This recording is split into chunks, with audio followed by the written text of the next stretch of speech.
7 दिसंबर 1978 को एमएस म्यूनचेन नाम का एक जर्मन कंटेनर लिब्रमेर हेवन बंदरगाह से जॉर्जिया सवाना के लिए रवाना हुआ। ये उत्तरी अटलांटिक में इस जहाज की 62वीं यात्रा थी और चालक दल इस रूट पर पूरी तरह सभ्य हो चुका था। लेकिन दुख की बात है कि जहाज अपनी मंजिल पर पहुंचा ही नहीं, न ही बाद में उसका कुछ पता चल पाया। शायद ये जहाज किसी चीज की जद में आ गया था, कुछ बहुत ही बड़ा, बहुत ही खतरनाक, जो माना जाता है कि 10,000 सालों में सिर्फ एक बार होता है और समंदर में आज भी मौजूद है।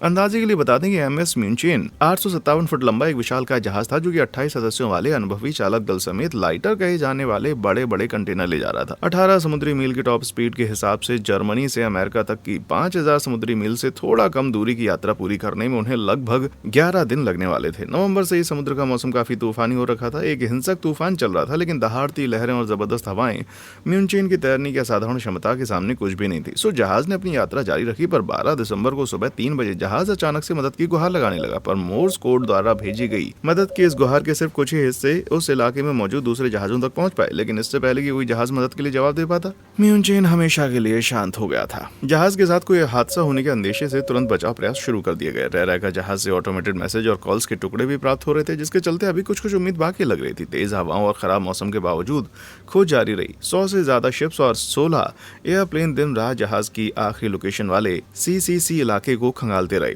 आखिरकार 14 दिसंबर को जाकर बचाव दल को जहाज का पहला सुराग मिला। म्यूनचेन द्वारा भेजे गए आखिरी मैसेज की लोकेशन पर एक लाइफ बोट तैर रही थी, पर वो पूरी तरह से खाली थी। डरावनी बात यह थी कि जहाज पर पानी की सतह से 66 फीट ऊपर लगी इस बोट को देखकर ऐसा लग रहा था कि वो क्रू द्वारा नीचे नहीं उतारी गई, बल्कि किसी जोर की ताकत ने उसे जहाज के पिछले भाग से चीरकर समंदर के अंदर पानी में फेंक दिया था। उस समय के रिकॉर्ड की माने तो पूरे इतिहास में कोई इतनी बड़ी या ताकतवर लहर थी नहीं जो कि म्यूनचेन जैसे विशालकाय और उन्नत जहाज को डुबा सके।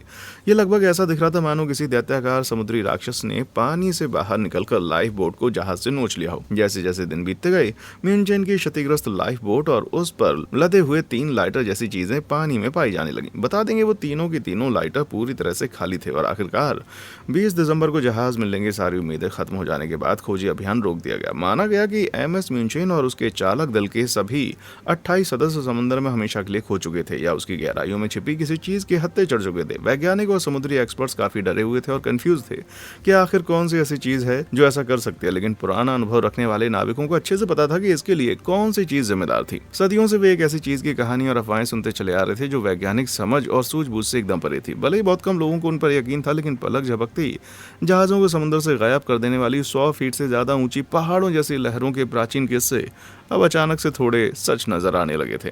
लेकिन वैज्ञानिकों के मन में इन लहरों को लेकर अभी एक डाउट था। समुद्र में मंडराती सैकड़ों फुट से ऊंची विशालकाय लहरों की बात पर यकीन कर पाना उनके लिए असंभव बात साबित हो रही थी। बिना किसी डेटा के उन्होंने इसे महज एक अफवाह बताकर झुठला दिया। लेकिन 20वीं सदी की शुरुआत होने पर स्टील के बने जहाजों का जमाना आया, जिन्होंने लकड़ी के जहाजों की जगह ले ली। मजबूत होने के कारण ये जहाज समुद्र में डूबने की जगह पूरी तरह क्षतिग्रस्त हालत में समुद्र से वापस लौटने लगे। उस जहाज पर मौजूद भारी भरकम लहरों की खौफनाक कहानियां लोग सुनाते थे, जो अचानक से आकर उनके जहाज से इतनी तेजी से टकराती थी कि उनके जहाज के टुकड़े टुकड़े हो जाते थे। फिर भी वैज्ञानिकों ने इन लहरों का वजूद मानने से इनकार कर दिया। लेकिन वे इस बात पर इतना जोर शोर से आखिर टिके क्यों थे कि लहरें एक खास ऊंचाई से ज्यादा ऊपर नहीं जा सकती? उसकी वजह है कि लहरों में पानी अपनी जगह नहीं बदलता, बल्कि एनर्जी एक जगह से दूसरी जगह जाती है। आपको लग रहा होगा मैं आपको बेवकूफ बना रहा हूँ, क्योंकि तेज लहरों को बीच पर पत्थरों से टकराते हुए तो हम सब ने देखा है। पर क्या आपने पानी पर बंधी किसी नाव को लहरों में तैरते हुए देखा है? वे अपनी जगह पर बने रहते हुए ही ऊपर नीचे होती रहती है। समुद्र का ये पानी अपने आप ही ऊपर नीचे नहीं होता, बल्कि पानी के थ्रू मूव करने वाली एनर्जी सतह पर मौजूद पानी को ऊपर नीचे करती है। समुद्र की सतह से लगकर चलती हुई तेज रफ्तार हवाएं और धरती पर पड़ने वाला चांद और सूरज का ग्रेविटेशनल पुल समुद्र में उत्पन्न होने वाली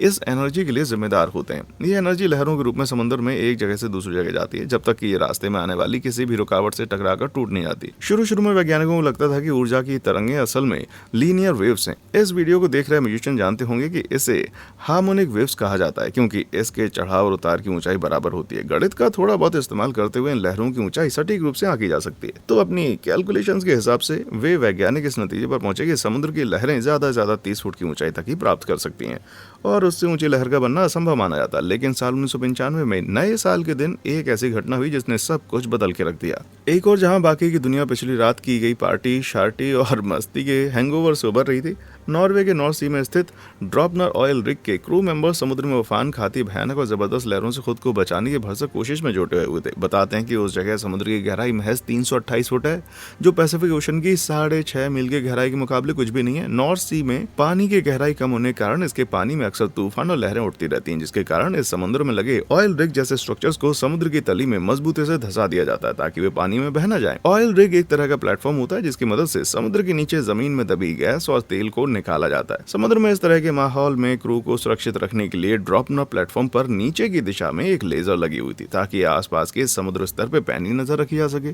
क्रू को जरा भी अंदाजा नहीं था कि उनका ये लेजर पॉइंटर उस दिन इतिहास रचने वाला है, क्योंकि उस दिन लेजर ने समुद्र से उठने वाली 85 फीट ऊंची एक विशालकाय लहर को रिकॉर्ड कर लिया था। आखिरकार इस लहर की मौजूद होने के पुख्ता सबूत मिल गए। इस खोज ने न सिर्फ वैज्ञानिकों द्वारा पहले कैलकुलेट की गई किसी लहर की अधिकतम ऊंचाई को बौना साबित कर दिया, बल्कि ये लहर ऑयल रिग के इर्द गिर्द मौजूद बाकी लहरों से लगभग दोगुनी ऊंची थी, जिनकी हाइट महज 38 फुट थी। और ये रोग वेव का एक बेहतरीन एग्जाम्पल था। रोग वेव एक ऐसी लहर होती है जो कि अपने इर्द गिर्द मौजूद समुद्र की बाकी लहरों से कम 2 गुनी ऊंची होती है। उस दिन रिकॉर्ड की गई इस दैत्याकार लहर को ड्रॉपनर वेव का नाम दिया गया। अब तक रिकॉर्ड की जाने वाली सबसे ऊंची रोगी वेव है ये।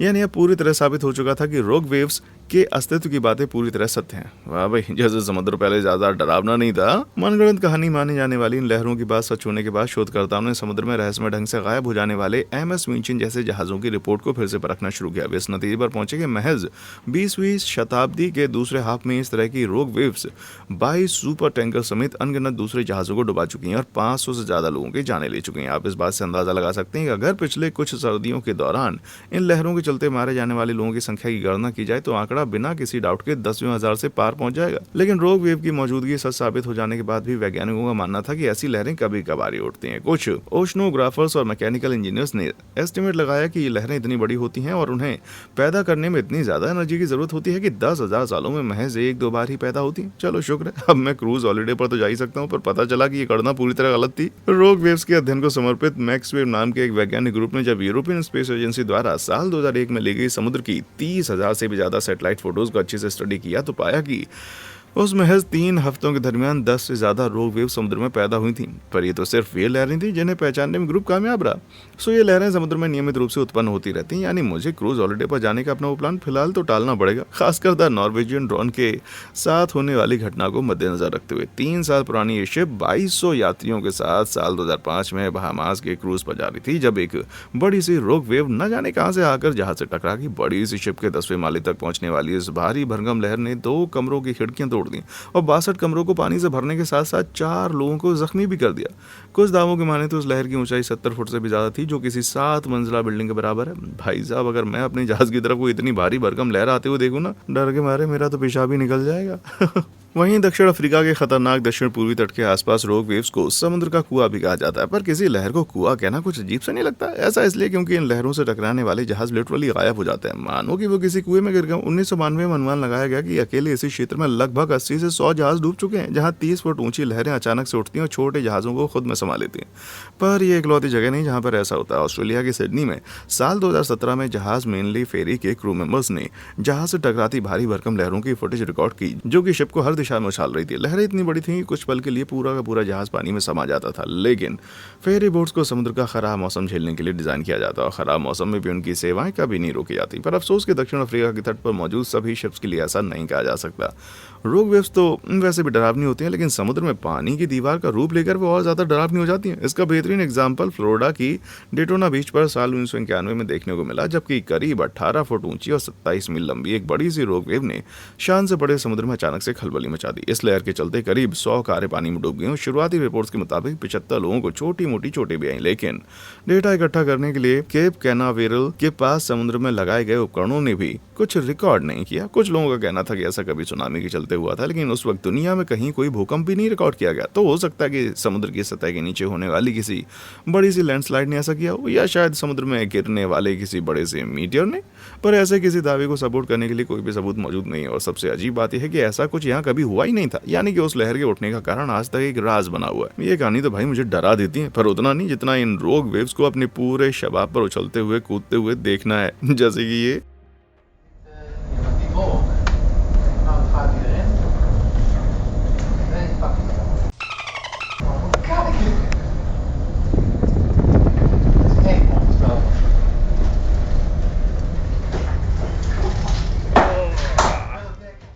2008 में ली गई इस फुटेज में MV मिट्सबर्ग नाम का जहाज नॉर्थ अटलांटिक में सफर करते वक्त 98 फुट ऊंचाई वाली एक बड़ी सी लहर से टकरा गया। इस जहाज की 442 फुट की लंबाई के मुकाबले महज 55 फुट ऊंचाई को मद्देनजर रखते हुए आसानी से कहा जा सकता है कि अगर ये जहाज थोड़ी भी ज्यादा ऊंचाई पे होता या लहर किसी दूसरे एंगल से टकराती तो जहाज पलट सकता था। लेकिन सबसे बड़ा सवाल यह है कि ऐसी लहरें समुद्र में आखिर पैदा कैसे होती हैं।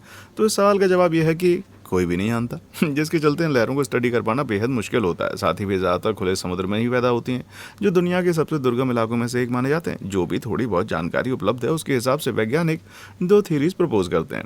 पहली थ्योरी बेहद सिंपल है। सबसे पहले ऑब्जर्वेशन दी गई कि अलग अलग लहरें अलग अलग स्पीड से चलती हैं और कभी कभार इन लहरों का शिखर एक दूसरे के ऊपर आ जाता है, जिससे उनकी एनर्जी कंबाइन होने से दूसरी लहरों के मुताबिक दोगुनी ऊंची एक रोग वेव पैदा होती है। इस थ्योरी को लीनियर वेव एडिशन कहा जाता है। दूसरी थ्योरी को नॉन लीनियर फोकसिंग थ्योरी कहा जाता है, जो इस आइडिया पर निर्भर करती है कि एक दूसरे से संपर्क में आने पर लहरें आपस में ऊर्जा का आदान प्रदान कर सकती हैं। यानी अगर कई लहरें मिलकर अपनी ऊर्जा किसी एक ही लहर में ट्रांसफर कर दें तो वो लहर पानी के एक विशालकाय टीले का रूप ले सकती है। ये सब सुनकर आपको लग रहा होगा कि रोग वेव सुनामी जैसी ही होती हैं, क्योंकि दोनों ही लहरें बड़ी तेज रफ्तार और भारी भरकम तबाही मचाने वाली होती हैं। पर दोनों में एक बहुत बड़ा फर्क होता है। एक और जहां रोग वेव समुद्र में अपने आप ही पैदा हो जाती हैं, वहीं सुनामी लहरें किसी भारी भरकम भूकंप के चलते समुद्र की तली में होने वाले खिसकाव के चलते उत्पन्न होती हैं। दूसरी बात यह कि सुनामी के बारे में पहले से सटीक रूप से बताया जा सकता है, वहीं रोग वेव्स कभी भी प्रकट हो जाती हैं, यहाँ तक कि पूरी तरह से शांत पड़े समुद्र में भी।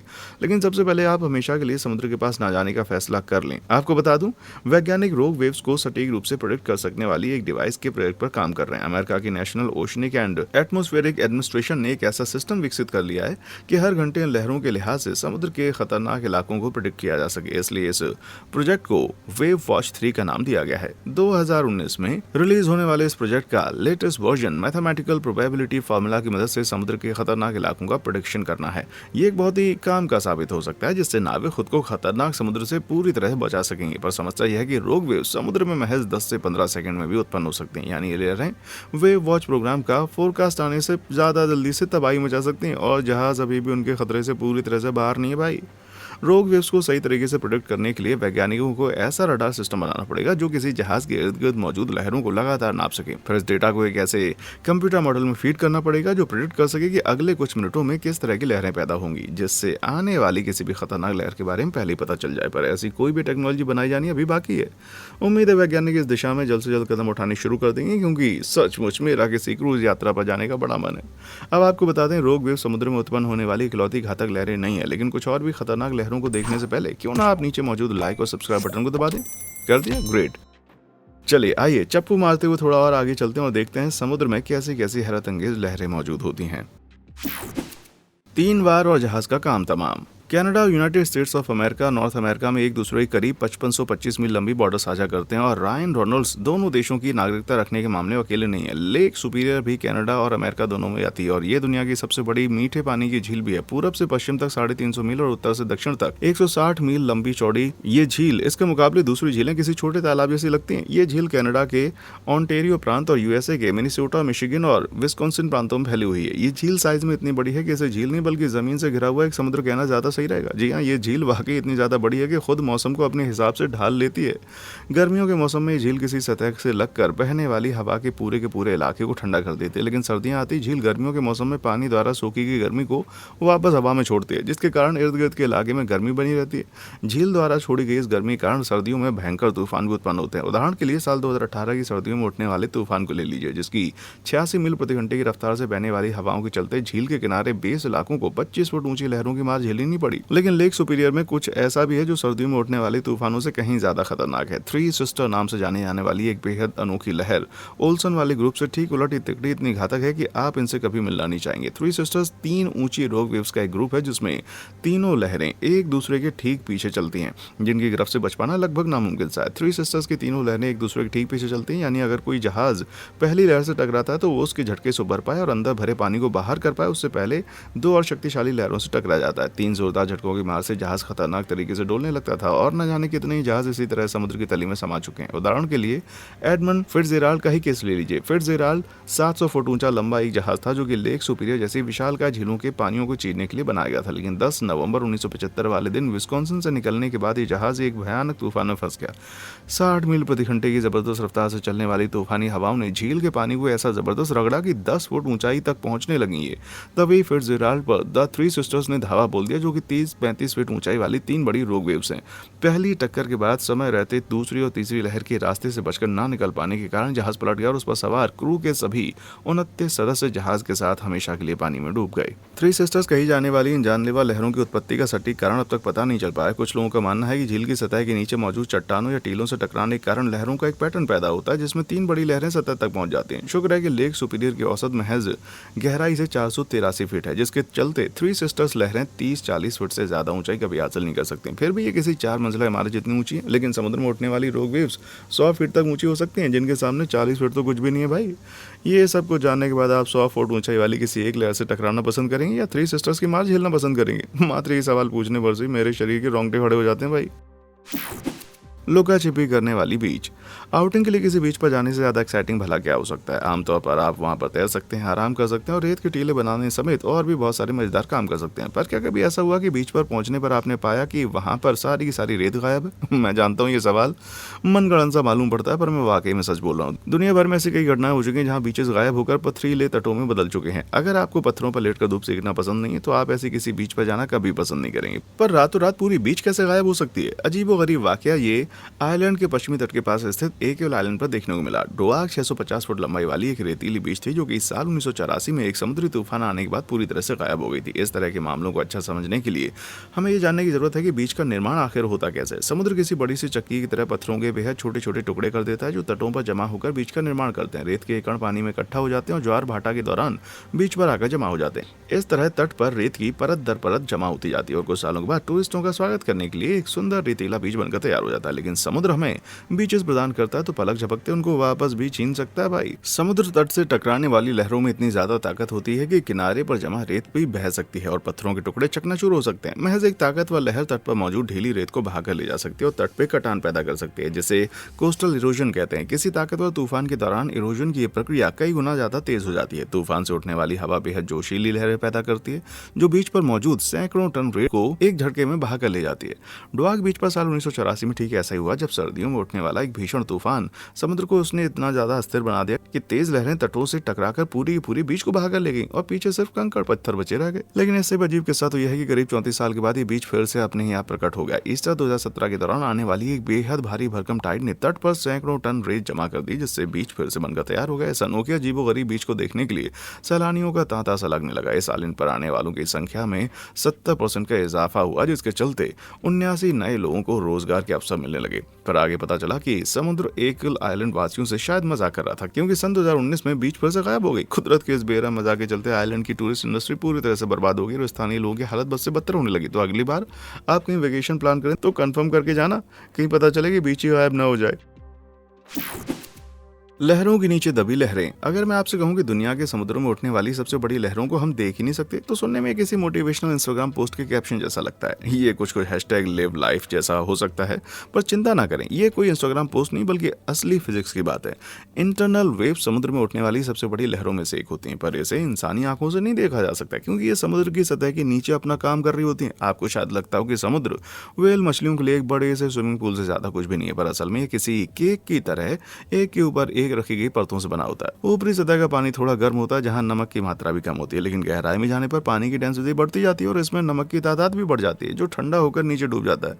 समुद्र के इन्हीं लेयर्स के बीच बड़ी बड़ी लहरें उत्पन्न होती हैं। समुद्र की सतह के नीचे उफान भरने वाली इन लहरों की ऊंचाई 30 फीट से लेकर चौंका देने वाले 550 फुट तक हो सकती है। 500 फुट की ये दैत्याकार लहरें साउथ चाइना सी के लुजान स्ट्रेट में रिकॉर्ड की गई थी, लेकिन सतह पर आपको ठहरे और उफनते पानी की अल्टरनेट पट्टियों के सिवा कुछ भी नहीं दिखाई देता। चलो आखिरकार एक ऐसी विशालकाय लहर लहर तो देखिए जो जहाजों का टाइटैनिक जैसा हाल कर सकती है। इस तरह की लहरें तब उत्पन्न होती हैं जब पानी की बहती हुई कोई परत किसी पहाड़ी या चट्टान जैसी रुकावट से टकरा जाती है, जिससे पानी की परत खिसक जाती है और लेयर्स के बीच सफर करने वाली इंटरनल वेव्स पैदा हो जाती हैं। समुद्र की सतह के नीचे उफान भरने वाली ये लहरें समुद्र के पानी में न्यूट्रिएंट्स को बराबर से मिलाने के लिए काफी जरूरी होते हैं, ताकि न्यूट्रिएंट्स से युक्त पानी तटों तक पहुंचकर इकोसिस्टम को भरण पोषण प्रदान कर सके। साथ ही ये लहरें हीट एनर्जी को दुनिया के अलग अलग हिस्सों में बांटने का काम भी करते हैं। यानी दुनिया के लिए सबसे जरूरी लहरें वो हैं जो सतह के नीचे छुपे होने के कारण नजर नहीं आती। यानी इंस्टाग्राम पर नजर आने वाली उन घिसी पिटी मोटिवेशनल लाइनों में वाकई थोड़ी बहुत तो सच्चाई होती है भाई।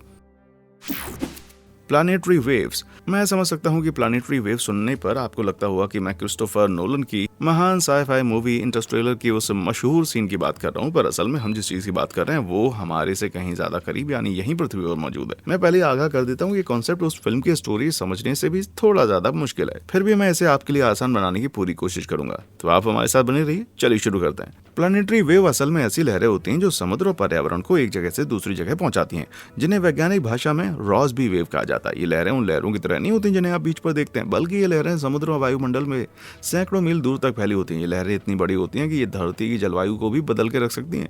कोई भी रॉसबी वेव धरती के इर्द गिर्द अपनी यात्रा कितने समय में पूरी करेगी, ये बात इस बात पर निर्भर करती है कि वो लहर भूमध्य रेखा के कितने पास है। सो भूमध्य रेखा के पास उठने वाली रॉसबी वेव समुद्र पार करने में कुछ महीनों से 1 साल तक का समय ले सकते हैं। वहीं भूमध्य रेखा एक से दूर उठने वाली रॉसबी वेव पूरा का पूरा समुद्र पार करने में 10 से 20 साल तक का समय ले लेती है। लेकिन आप इन लहरों को अपनी आंखों से नहीं देख पाएंगे और उन्हें सिर्फ नासा की अर्थ मॉनिटरिंग सैटेलाइट की मदद से देखा जा सकता है। इन लहरों को हमारी आंखों को नजर न आने की वजह यह है कि इसमें समुद्र की सतह से ऊपर होने वाला पानी का वर्टिकल मूवमेंट बहुत ही कम, लगभग 3.9 इंच होता है। लेकिन ऐसा इसलिए क्योंकि इन लहरों में ज्यादातर एक्शन सतह के नीचे होता है, जहां पर मूवमेंट सतह के ऊपरी हिस्से के मुकाबले 1000 गुना ज्यादा है। तो सतह के ऊपर पानी भले ही महज कुछ इंची मूव कर रहा हो, लेकिन सतह के नीचे पानी 300 फुट तक शिफ्ट हो रहा होता है। ये लहरें वाकई बहुत बड़ी है भैया। लेकिन ऐसा नहीं है कि लहरें समुद्र में यूं ही अपने आप पैदा हो जाती हैं, बल्कि इसके लिए हमारी पृथ्वी का रोटेशन जिम्मेदार होता है। जब आप इक्वेटर पर खड़े होते हैं तो आप आपके पैरों के नीचे उसकी जमीन को 130 मील प्रति घंटे की रफ्तार से पूर्व की दिशा में घूम रही होती है। जैसे ही आप दोनों में से किसी भी पोल की तरफ बढ़ने लगते हैं, ये रफ्तार कम होने लगती है, क्योंकि धरती का घेरा कम होने लगता है। जब हमारा प्लेनेट पूर्वी दिशा में स्पिन करता है तो इनर्शिया या जड़त्व कम होने लगता है, जिसका तरल पदार्थों पर अलग प्रभाव पड़ेगा। इमेजिन कीजिए कि आप हाथ में पानी का एक कप लेकर स्पिन करने लगते हैं। आपके साथ साथ पानी भी स्पिन करता है ना, लेकिन अगर आप सिर्फ ग्लास को रोटेट करते हैं तो जरा भी मूवमेंट नहीं होता, पानी शांत नजर आता है। कुछ ऐसा ही असर दुनिया में मौजूद सभी लिक्विड्स पर होता है, जिसके चलते समुद्र में कभी ना खत्म होने वाली ऐसी लहरें उठती हैं जो कि इक्वेटर के पास जितनी होती हैं उनकी रफ्तार उतनी ज्यादा होती है। माना कि इस बात को समझाने का बेहद सिंपल सा तरीका है और वीडियो देख रहा कोई फिजिक्स प्रोफेसर अपना गला फाड़कर चिल्ला रहा होगा, लेकिन जो जानना ज्यादा जरूरी है वो ये है कि ये लहरें पश्चिमी दिशा में फॉर्म होती हैं, इक्वेटर के पास तेजी से और पोल्स के पास धीरे धीरे चलती हैं, पूरी दुनिया के क्लाइमेट को प्रभावित करती हैं और अक्सर हाई टाइड और तटों पर बाढ़ का कारण बनती हैं। वाह, इस उम्र में इस वीडियो को देखकर ज्यादातर लोगों को ज्यादा बड़ी लहरों के द्वारा इतना सब किया जाना वाकई लाजवाब लगता है। आपके हिसाब से इनमें से किस लहर की बात पर यकीन कर पाना आपके लिए बहुत ही मुश्किल था? इनमें से कौन सी लहर आपको नावों को पार करने के लिए सबसे ज्यादा डरावनी लगी? कमेंट बॉक्स में आकर हमें जरूर बताएं। और देखने के लिए शुक्रिया।